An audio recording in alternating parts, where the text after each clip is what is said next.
Rugby league, folks, it's not everybody's cup of tea, I know that. Many of you don't know of it, don't watch it, I've got no real interest in it. But I've got a story for you there. It's on the back of a story I just did about Colin Welland and a chap called Brian Bevan. If you liked it, it's worth listening to this. Even if you missed the story, it's worth listening to. Something about sport. If you're a sports lover, honestly, I think if you listen to this, I think you'll get something from it. Brian Bevan used to play for my team, Warrington, many years ago now. I'm only doing this piece because it turns out that had he lived, he would have been 100 years of age on Monday of this week. And to that end, my local newspaper, the Warrington Guardian, run a piece on their website on him on Monday. It'll probably be in the paper on Thursday, I would imagine.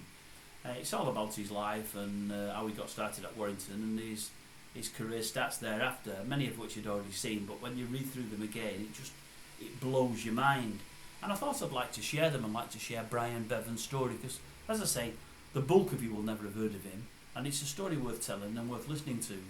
To my mind, based on what I've read and what I've heard, I believe, as the message I did half an hour ago that you may or may not have seen, he could have been the greatest sportsman / woman that's ever performed in Great Britain on these shores. I honestly believe that. He was Australian, wasn't English, but if you look at sports people that have spent virtually all their careers on these shores in any kind of sport, I don't think there's anybody to beat him. I think, you could take Botham from cricket, you could take Taylor from darts, O'Sullivan from snooker, Best, Charlton, Moore from football, Hill, maybe, from motor racing. There's loads, isn't there? Daley Thompson from athletics. There's loads and loads of great sportsmen over the years. I know there's women as well. I do apologise there, Andy Murray from tennis. I'm still doing men, I don't mean to be. But for all many of the greatest in their fields are probably in two of the fields there, probably O'Sullivan especially, and to an extent maybe Taylor would be unsurpassed. There's a young lad in Taylor sport now that may in the end go on and beat him if he decides he wants to enough, if he stays grounded. And he's from my town as well, as it turns out. But I don't think there's anybody in rugby league before or since that's surpassed what this guy's done, this Brian Bevan. And to that end, I'll share with you a quick story that from somebody I once met about Brian Bevan. Then I'll read you the story that was in the on the Guardian website on Monday. Yeah, I met a bloke about 15, 20 years ago now. Time flies and you tend to forget. He used to play rugby league. He was a Great Britain international. Only played 3 times for Great Britain. He went by the nickname of the Maestro. They say he was the greatest kicker of goals the game has ever seen. They say he was the greatest in rugby league or rugby union. He played fullback for Oldham. His name was Bernard Ganley.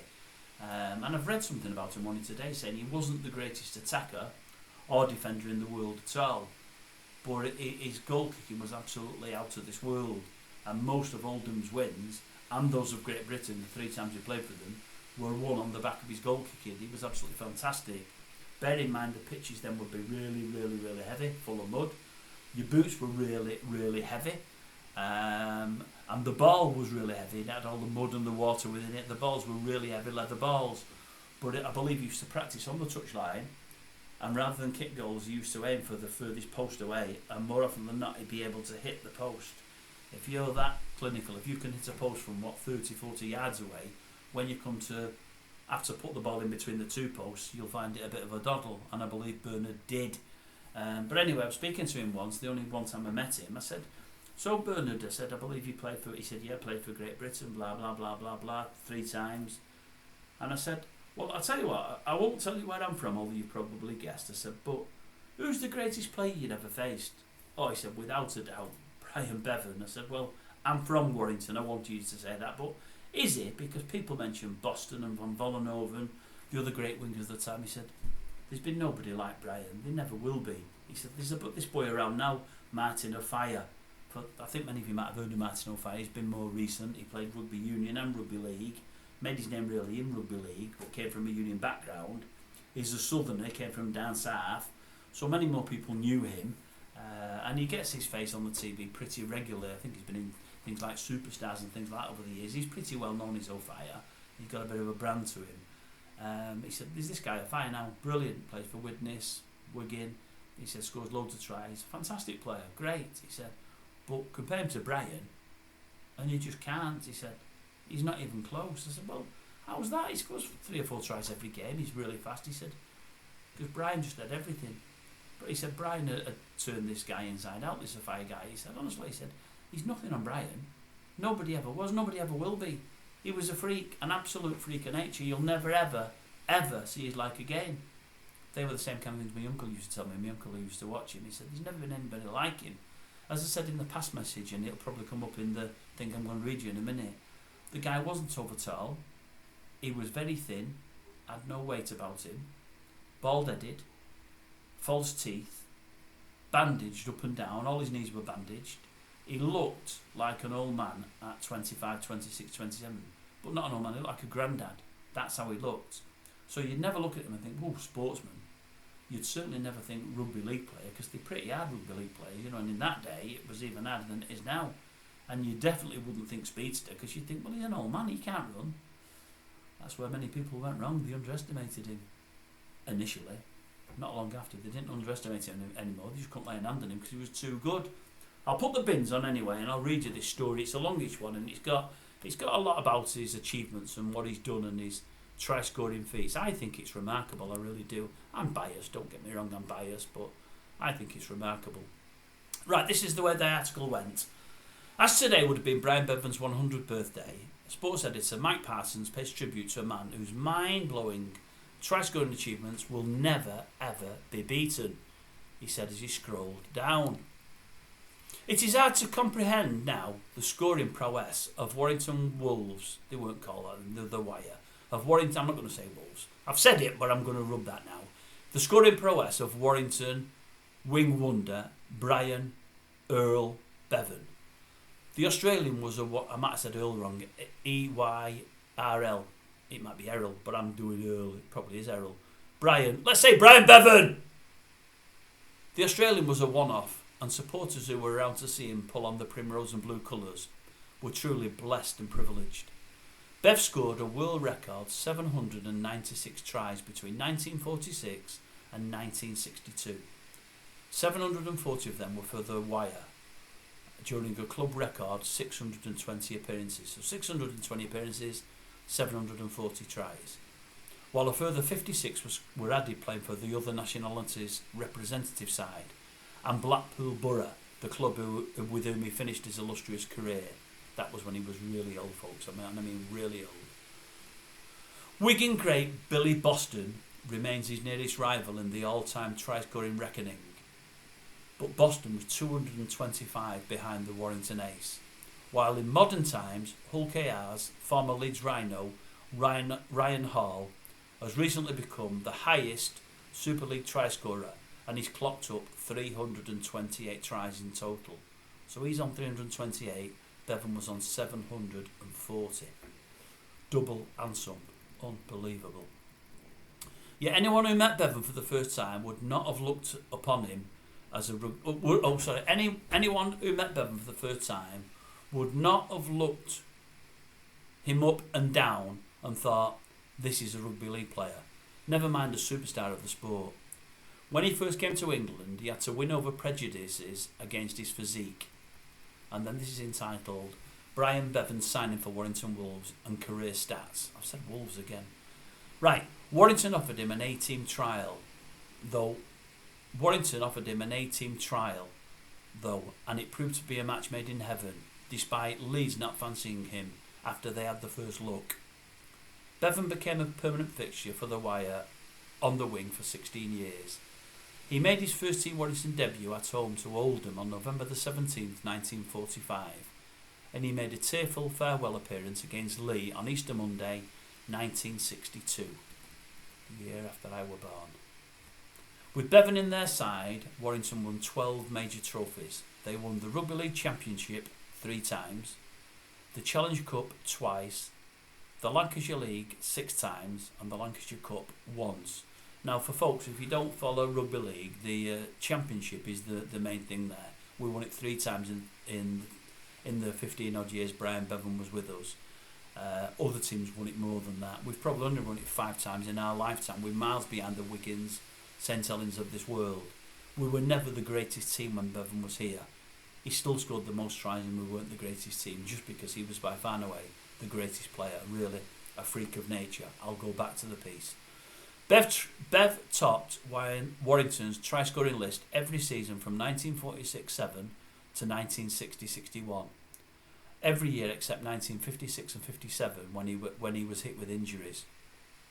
He scored 7 tries in a match twice, 6 tries in a match 4 times, 5 times in a match 6 times, and 4 tries in a match 20 times.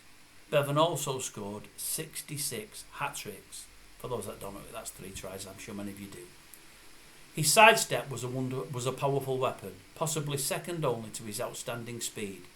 He also had the ability to swerve away from defenders and to pull up and stop in an instant. All of these skills were called upon as he made a fool of even the best defenders.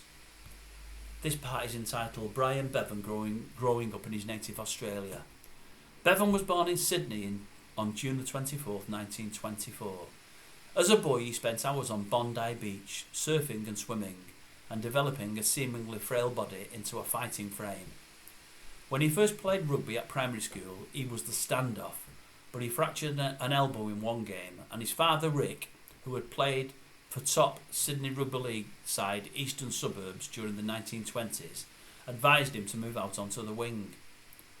His father took him to all the big rugby league games at the Sydney Cricket Ground, and on his way home, young Bev would sidestep all the telegraph poles, which is where he got his sidestep from, no doubt. As a youngster, he used to play with 26 marbles, imagining there were 26 rugby players on a field, and using his finger as the ball, he would work out different moves. But he enjoyed and excelled at most sports. Particular favourites were swimming, athletics and cricket. As a 12-year-old, Bevan was the New South Wales sprint champion, and he once hit 127 runs not out for his school's first 11. Brian Bevan, Navy days. On leaving school, Brian took up an apprenticeship in the printing trade, but the world was still at war, and in 1942 he joined the Australian Navy at Cairns. Bevan spent most of his days at sea aboard the HMS Katoomba. He was chosen to play rugby for the Navy and was rushed ashore, but only arrived at the ground after the game had started. However, wearing a borrowed pair of torn and baggy shorts, he entered the fray and bewildered the opposition by scoring 6 tries without a hand being laid on him. Shortly before the end of the war, Bevan was transferred to HMAS Australia, which had been damaged in action and was heading for England for a refit.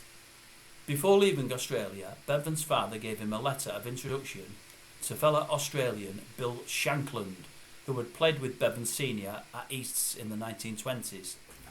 Shankland, who had played for Warrington in the 1933 and 1936 Challenge Cup finals at Wembley, was then the golf professional at Temple Newsham Club near Leeds. As soon as Bevan got to shore in England, he travelled to Temple Newsham and introduced himself. Shankland took Bevan, who was now 21, for trials at Leeds and Hunslet, but neither club showed an interest, thankfully. I added the thankfully, folks. Brian Bevan's Warrington debuts. He advised Bev to try his luck at Warrington, and he got a run in the Warrington A-teams as a trialist against Widnesay at Wilderspool on Saturday the 10th of November 1945. Warrington won 23-8, and Bevan astonished the small crowd with his pace. A minute before the end of the game, he scored a brilliant try from halfway, beating 4 men on his way to the line. Bevan made his first team debut at home to Oldham 7 days later in a 12-3 win, and signed for Warrington the following day, November the 18th, 1945. But he had to go back to Australia to be demobbed. He arrived back at Warrington in September 1946, so he had like 10 months away. His arrival was in time for the first round, second leg of the Lancashire Cup at home to Salford. Bevan scored the first of his 740 tries for the first team by neatly sidestepping the Salford fullback, and he also added the goal. That match was the start of an incredible run in which Bevan played in 42 consecutive games until the end of the season, and he became the leading try scorer for the team with 48, and he also goal kicked 34 goals. He also became the first Warrington player to top Rugby League try scorers list, and his 48 tries smashed the club's record tries in a season, which before then had stood at 36. So he beat the Warrington record by 12 in his first full season, and he topped the try scoring list for the whole of the country. On leaving Wilderspool, Bevan joined Blackpool Borough as a coach in June 1962, before signing as a player for 2 seasons and scoring 17 tries. At Halifax in 1964, at the age of 40, he played for other nationalities in an international sevens competition and won the trophy for the Player of the Day. God, at 40 years of age. Bevan continued to thrill crowds at testimonial games well into the 1970s. As I say, I seen one in the 70s. He died in Southport Hospital, aged 66, on Monday, the 3rd of June, 1991. Now, somewhere there, folks, I had his try-scoring stats, and I've not got them in front of me. I told you them early on, anyway. There's a picture of them, but 740 in 600 odd games. It's just phenomenal what he did. But as I say, folks, you read anything about Brian Bevan, and they just talk about his physique or lack of it. They talk about the fact that he looked like an old man. They talk about him dressing up in bandages. He had almost as many on as the mummy would have done. It was unbelievable. He looked like an old man while still being young, and he had the speed of a gazelle and a sidestep and a swerve to match. He was just phenomenal. He was a freak. That is what he was. He was a freak, and I mean that in the nicest possible sense. Folk that seen him said they've never seen anybody as good before or since. They all believe they never will, and I just wish to goodness I'd seen him play. I really, really do. A great sadness of my life that I never. But as I say, my uncle, who I adored and thought the world of, he took me everywhere, used to tell tale after tale of him. He just loved him. He said, Sunday at Wilderspool was the greatest time of our week, when the rugby league season was on, and we used to watch him on all kinds of pitches, in all weathers. It was just great, because he got the ball, and all of a sudden, you just didn't know what he was going to do next, but it, more often than not, ended up in a try. It was just brilliant. So that's my story about Brian Bevan. I think he's the greatest sportsman there's ever been that's played football, rugby, anything in this country. I do, honestly, because the stats are just phenomenal. They're otherworldly. If you get a chance, folks, if you've watched it this far, just go online and type in Brian Bevan, rugby league player, and have a look at his pics. Have a look at his pics from his early days. As I say, even his early days at Warrington, what would he have been then? 22, 23, 24. He looked like an old man, a frail old man. I mean, they say looks can be deceptive. In his case, they certainly were. But anyway, that's my story. The great Brian Bevan would have been 100 yesterday.